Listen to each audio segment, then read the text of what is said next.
Sobrang nakakaawa nga ngayon ang kalagayan ni Maine Mendoza. May nakapagsabi kasi na maging sa estadong financial ni Maine ay hirap na rin siya matapos umano malaman na ubos na pala ang perang inipon niya. Ang masaklap pa raw rito ay nalaman niyang nilustay pala ni Arjo Atayde ang kanyang pera para sa kanyang pambababae.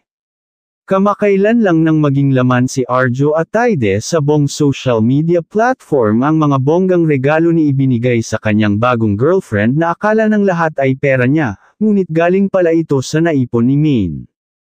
Ayun din sa aming nalaman kung sino-sino na rin daw ang nilalapitan ni Maine para makautang at makahingi ng tulong. Sa awa ng Diyos may isang tao naman daw ang handang tulungan si Maine Mendoza sa kinahaharap niya sa ngayon. Hindi pa matukoy kung sino ang taong ito ngunit ayon sa source kilalang tao ito na matagal na sa showbiz at politics.